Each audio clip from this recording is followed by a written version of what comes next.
everybody. This is Tiffany from Little River Co-op.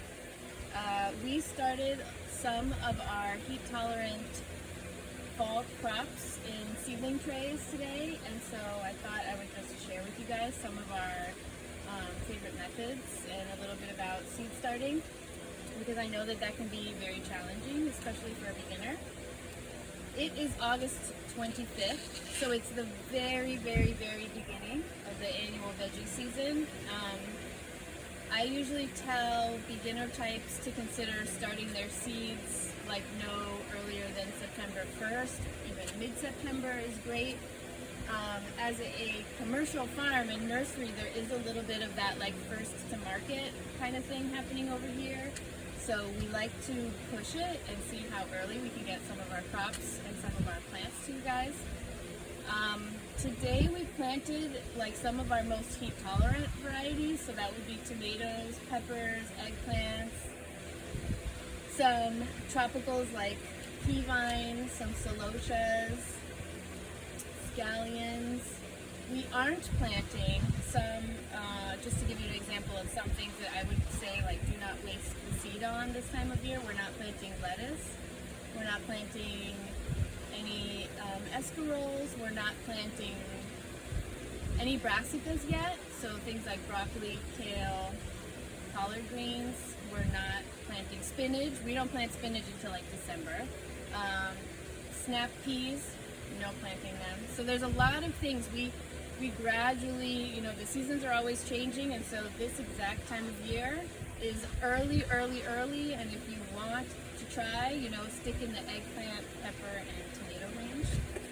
So, okay, this is a plug tray. So this is what we start all of our seedlings in. These are an industry standard. There's 72 in here. And we start so many seeds that we like really high amounts, so this is almost like the smallest quantity of one variety of stuff that we're going to plant is going to be 72. But I know that a lot of people that plant at home, they need way smaller amounts of things. So, and we're very pro like home gardeners using whatever they have. So you do not need to go online and like find someone who's going to sell you one of these. We buy these in bulk from agricultural stores. If you've bought 6 packs from us in the past, these are like amazing little things to have around for continual seed starting. Like none of this is single use, so we use these as many times as we can before they break. You should do the same with these. You don't like kill them when you take the plant out. You just squeeze, you do a little wiggle and then the plant comes out, so then you get to use them again. What I don't recommend you do is plant in any pot you have. So like for example, here I have a 6-inch azalea pot. I wouldn't put seedlings in this, and there's a few reasons why. One of the main reasons is, especially this time of year, fungal issues abound in soil, and because of the humidity and the heat and the rainfall and the humidity, the water in the air.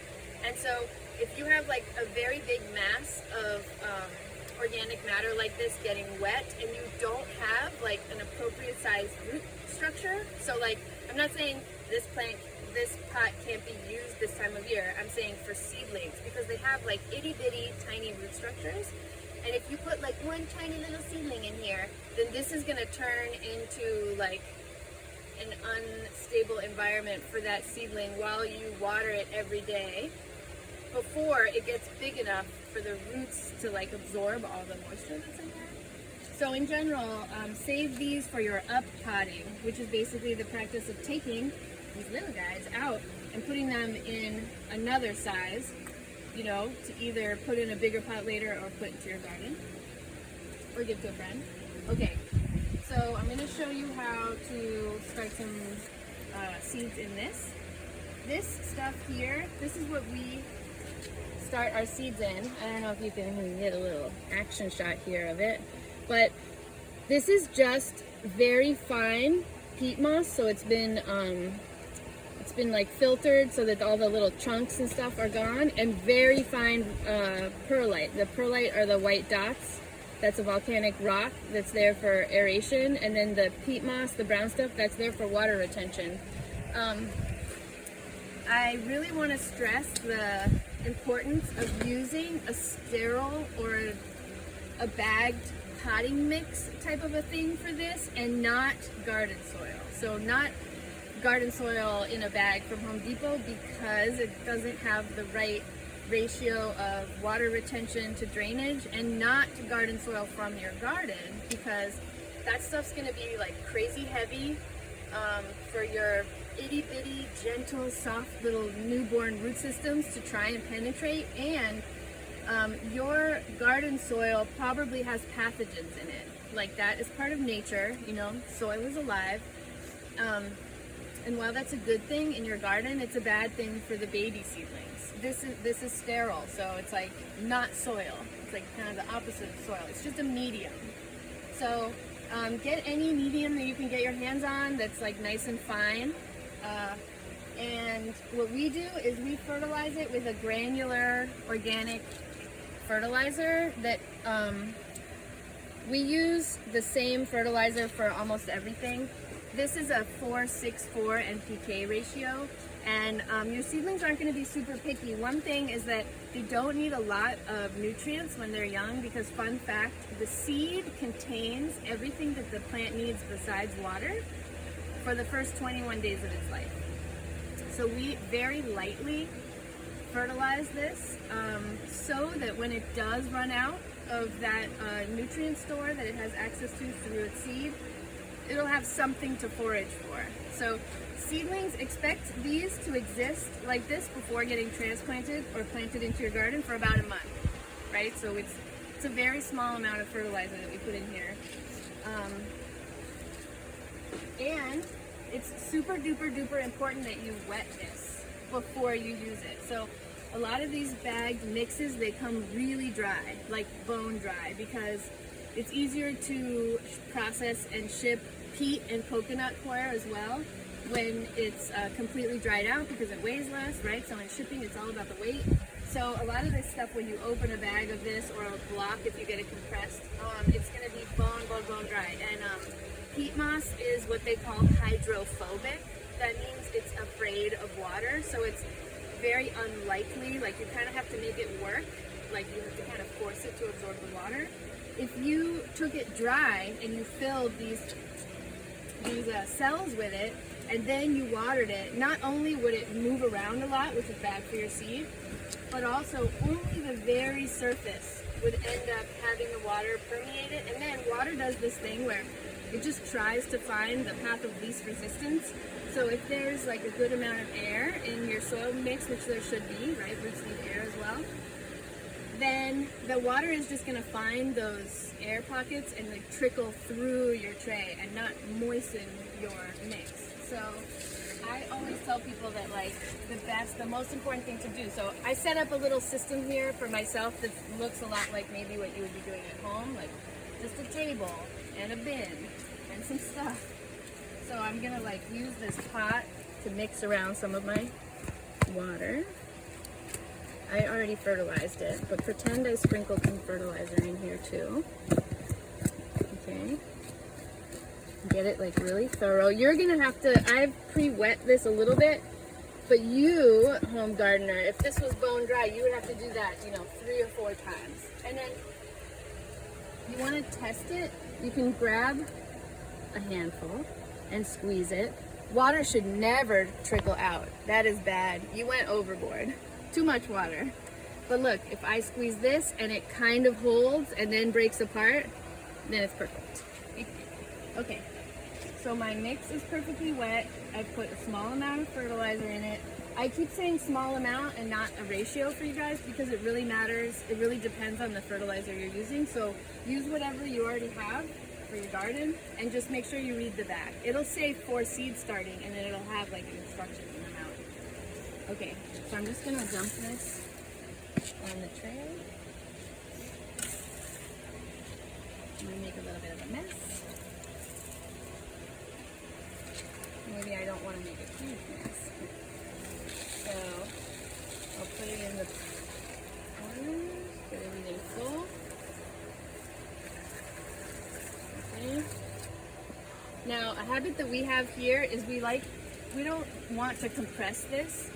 but we do like to make sure that there are no big air pockets or no, none that have, like you see here how I kind of like didn't do the best job of filling this one completely. So we have a habit of basically like slamming them is what we call it. So we just drop them a few times and you see how far, look how far down that one went. That's because when I was putting it in, like there was just an air pocket down there, you know, not a big deal. So then I'm gonna go and top it off.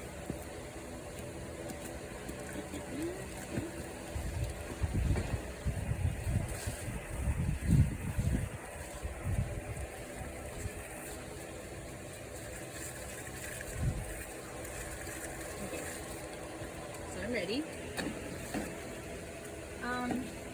Okay, the way that we make holes in this tray, you don't want to do this.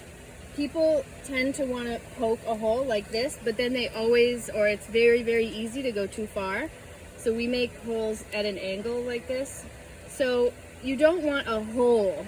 You want like a divot. Just a little thing for your seed to rest in that's no more than like very, very shallow, a very shallow divot. And I do it like a little machine because it's my job.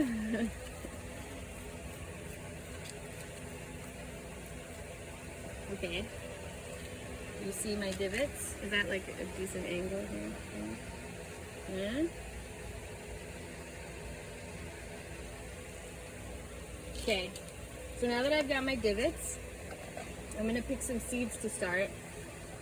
I recommend you only put one seed in, and I know that that sounds hard because they're tiny, and I know that people love to put too many seeds in because you're like, just one, how is that ever going to be, you know, enough? But trust me, it's enough, especially with, like the general rule is a plant that you're going to grow to its maturity, like a kale or a broccoli or a fennel or a cabbage or a pepper, you should plant one seed per hole. You're not doing it any favors by putting like 10 seeds in the hole and then making them all compete for space in the air, which is a real thing, compete for nutrients down there, and then going and thinning them. And then if you're gonna not grow something until it's full grown, so if you're gonna eat something while it's a baby, and by that I mean arugula for baby greens, or cilantro, which you always eat as a baby because, you know, when it's mature it's flowering, same with dill. Those plants we plant in little clusters of about 10 seeds. So if you're going to do cilantro or dill or arugula, you can plant like little, you know, clusters. We call them pinches. Or like put a pinch in there. But then for everything else we put one. So okay, I'll start some Thai chilies. So I'll put some in my, I don't empty the whole thing out because then you've got a whole bunch of plants to deal with, seeds to deal with. Okay, so look, people tend to get intimidated by the size of these things. They're like, oh my God, it's so tiny, how am I gonna handle this? Okay, so my first piece of advice is to make your palm flat instead of like a cave that you have to go spelunk in for your seeds. It's like a flat, like a little table. And then if you're having a hard time, you know, picking one out of there, you can kick them around until you get one isolated. And then just put it in. And I like to do it near it because I, again, am like a machine, but you do it however your body wants you to. I also want to tell you, if you've planned your garden, that's awesome. And if you know exactly what you want, I would say plant double the amount of plants that you need. So if I wanted 3 Thai chili plants, I would plant this row of 6. The reason why is because stuff happens. And so part of your tray could get blown out. A cat could sit on it, which happens in backyards. Also, plants not germinating, that's totally normal. These all have germination rates, and so it's not a guarantee that every single seed that you plant is going to germinate. And if you do end up getting 6, you can look at them and you can pick the best 3 and you can plant them. So we always plant too many instead of too few. So then I'm going to write what it is. This is really important. And I'm going to write the date. Very important.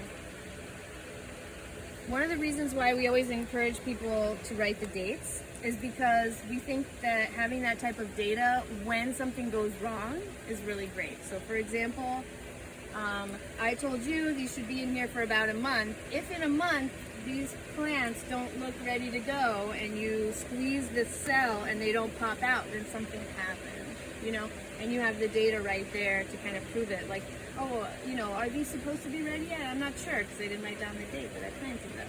So you should definitely do that. I'll plant just for fun. Again, I don't recommend planting cilantro now, but I'll plant a cluster, a pinch of them for you guys just so you can see.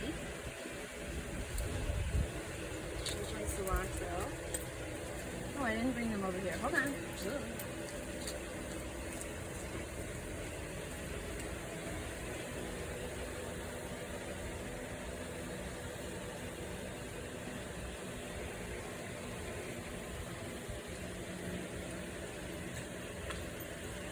Bam, there.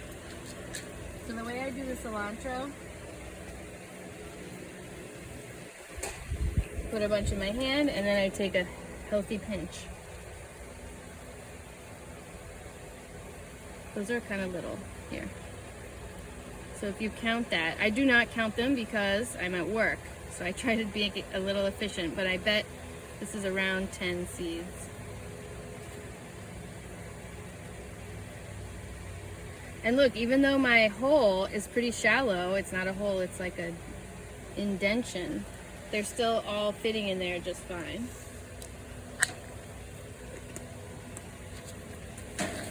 Okay, so now I'm gonna cover them with more soil. And then I'm just gonna sweep it around, being kind of gentle. Take it off, okay.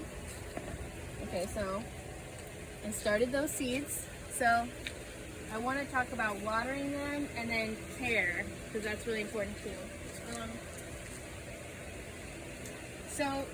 Okay, once your seed gets wet, then germination has begun. Once that happens, if they don't get regular moisture, there's no going back. There's no like, oh, they'll hang out like seeds and they'll be fine when I water them again in 5 days or something. So once you start your seeds, you've really committed to taking care of them for the next month. Just to give you an idea, the irrigation that goes off in our greenhouse goes off 4 times a day for a minute. So it's like not heavy watering all at once, the complete opposite. It's a very light watering that happens very regularly so that these are always damp, just damp, not soaking wet. You pick up this tray and it's heavy, you're like, oh, then it's way wet. It's not, or also you can do a thing where you squeeze.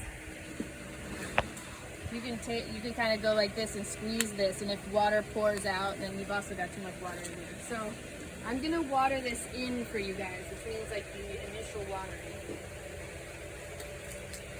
I like to tell people to start their hoses or their watering can pours not over a tray, because when the stuff comes out, it's like, that's when it's the strongest. So once you get yourself a nice flow going, then you can just waft, kind of like, I definitely loosen up to do this, you know, I'm like just moving it back and forth. Move it continually. You have to move it. I start over not plants, and I sweep over my tray, and then I turn also over not plants, because you can end up really flooding these tiny little trays very easily if you do it incorrectly. So this tray is now watered in. You see that? I only went over 4 times. If you can handle, I know everyone is kind of at home a lot these days, which is maybe good for your seed starting. So if you can handle watering these guys 3 times a day until they germinate, that would be like wow for them. And my general rule is, while it doesn't look like anything is happening here, like so before your plants come up, it can be in a lot of shade. You could even take these inside. Farms that have cold winters germinate a lot of their first seedlings in a germination tray, which is basically like a fridge, like a warm fridge, and it has no light. So you can do no light, you can do very low light, you can keep them inside until, come with me.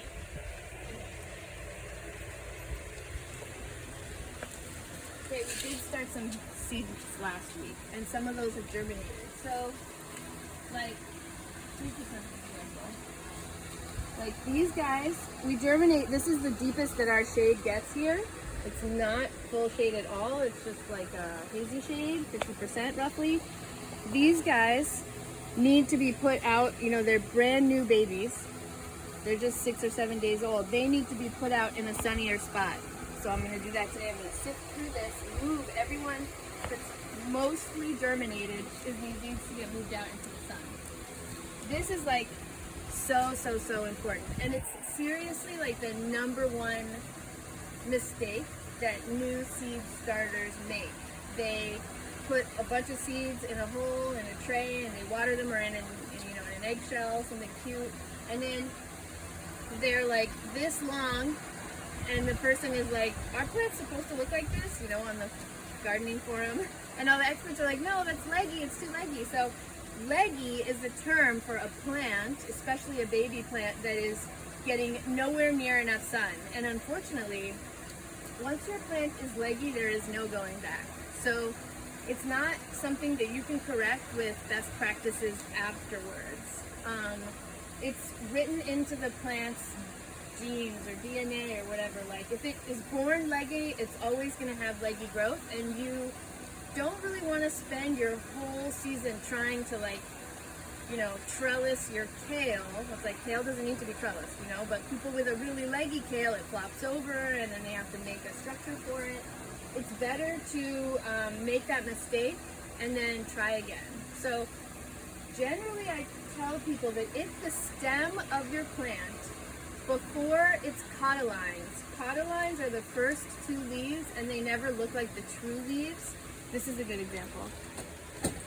You know, these guys have these nice big leguminous cotyledons. This is a pea vine, so their normal leaves, their true leaves, look nothing like this.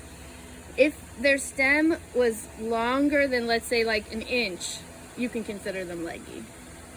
You know, it's not that simple, but it's like if you are trying to diagnose your plants for being leggy, if they're like a lettuce or an arugula or something and they have like 2-inch stems, like, you have leggy plants. They are leggy, I'm sorry. So you need to move them out into the sun like the second they germinate. But the thing is, especially if you're doing it now, it's still pretty hot, the sun is still pretty intense, and we have these, you know, like super Florida rainstorms that just show up out of nowhere, pour water on everything, and then like 10 minutes later they're gone. And that can blow out a tray of seedlings, even if they're a couple weeks old. So you have to find somewhere in your yard where they can be protected and also exposed to the sun. So I made this out of stuff I found around the farm, just as a thing to show you that, like, you don't need to build a little greenhouse. It's actually, a lot of the greenhouses that you can buy online do not build and buy them because they're often sealed, and so they're greenhouses. They make it really, really hot inside. You know, we have to go to great lengths to reduce the temperature in our greenhouse this time of year. So it's like, don't build a greenhouse and then try to make it cool. Instead, just make something really quickly that protects your plants from a crazy rainstorm while also providing them with sun. So this is south, right? So the sun is gonna like kind of come in. Okay, well, if you did this at home, maybe secure it. You know, the sun is gonna hit this, and it's gonna be protected all day. My little tray under there. You could do this. I've seen people do this under their glass patio tables. So if you have one of those tables, you know, like in your backyard that's glass, you could just move it out into the sun and put all of your plants under it. That's like my favorite creative idea I've seen someone do. And actually, I learned about this trick from someone who had bought like a more rigid one of these from Home Depot. You know, they have the big rigid ones, and they just leaned it up against their house. And then they put their seedling under it. What I don't want you to do is put anything that's clear and plastic really close to your tray. So a lot of the trays that they sell at Home Depot and on like gardener websites and stuff, those are for people who live in a place that has a winter. And so they're trying to make a little greenhouse effect and warm up the soil inside, so that's why they put like a plastic lid. If you put a plastic lid on your plants, you will rot the seeds and humidify and basically like steam boil your little baby plants if they end up germinating.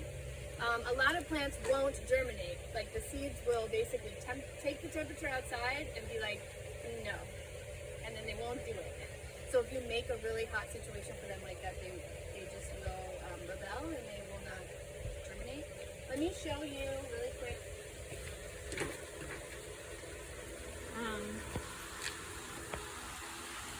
Like a tray that has, you know, germinated and isn't leggy and is about a week old and is like a pinch of plants. So in 2 or 3 weeks, these are gonna be yay big.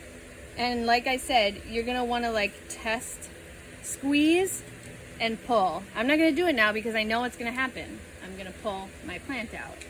You want the roots to be all the way into that cell, filling it up. You want it to be like an object. Then you know that it's time to pull them out. So I like to tell people to give them a tug test, like a squeeze and then a tug. And then you know they're ready. But expect most plants to have like a 3 to 4 week stint in your cells before they go into your garden. Okay, I think that's it. Thanks.